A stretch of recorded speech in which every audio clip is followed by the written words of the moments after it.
Friends, ಇಂದು ನಾವು dragon fruit ಬಗ್ಗೆ ತಿಳಿಯೋಣ. ಡ್ರ್ಯಾಗನ್ ಫ್ರೂಟಲ್ಲಿ ತುಂಬ ಪೋಷಕಾಂಶಗಳಿವೆ. ಇದರ ಸೇವನೆಯಿಂದ ನಮ್ಮ ದೇಹದಲ್ಲಿ ಅನೇಕ ಲಾಭಗಳಾಗುತ್ತವೆ. ಇದರಲ್ಲಿ ಏನೆಲ್ಲ ಪೋಷಕಾಂಶಗಳಿವೆ, ಇದರ ಸೇವನೆಯಿಂದ ನಮಗಾಗುವ ಪ್ರಯೋಜನವನ್ನು ಮತ್ತು ಈ ಹಣ್ಣನ್ನು ಯಾವ ಸಮಯದಲ್ಲಿ ಸೇವಿಸಬೇಕೆಂಬುದನ್ನು ತಿಳಿಯೋಣ. ಡ್ರ್ಯಾಗನ್ ಫ್ರೂಟಲ್ಲಿ ಹೆಚ್ಚಿನ ಐರನ್ ಕಂಟೆಂಟ್ ಇದೆ ಹಾಗೂ ಮ್ಯಾಗ್ನೀಷಿಯಂ ಇದೆ.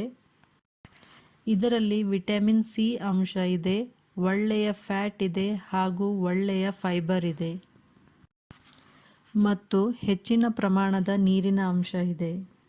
ಈ ಹಣ್ಣಿನ ಸೇವನೆಯಿಂದ ಅನೇಕ ಲಾಭಗಳು ಇವೆ.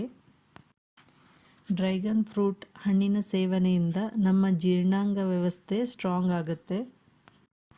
ಇದರಲ್ಲಿ ಹೆಚ್ಚಿನ ನೀರಿನ ಅಂಶ ಇರುವುದರಿಂದ ನಮ್ಮ ಕರುಳುಗಳಲ್ಲಿರುವ ಇನ್ಫೆಕ್ಷನ್ ಅನ್ನು ಕಡಿಮೆ ಮಾಡುತ್ತದೆ, ಪಿತ್ತವನ್ನು ಕಡಿಮೆ ಮಾಡುತ್ತದೆ, ಹೃದಯದ ಆರೋಗ್ಯಕ್ಕೆ ಉತ್ತಮವಾಗಿದೆ, ಕಣ್ಣಿನ ಆರೋಗ್ಯಕ್ಕೆ ಉತ್ತಮ, ಚರ್ಮದ ಆರೋಗ್ಯಕ್ಕೆ ಉತ್ತಮ.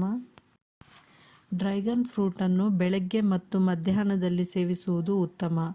ಊಟಕ್ಕಿಂತ 1 ತಾಸು ಮುಂಚೆ ಹಣ್ಣನ್ನು ಸೇವಿಸುವುದು ಉತ್ತಮ. ಕನಿಷ್ಠ ಪಕ್ಷ 100 ರಿಂದ 200 ಗ್ರಾಮು ಈ ಹಣ್ಣನ್ನು ಪ್ರತಿದಿನ ಸೇವಿಸುವುದರಿಂದ ನಮ್ಮ ಆರೋಗ್ಯವು ಉತ್ತಮವಾಗುತ್ತದೆ.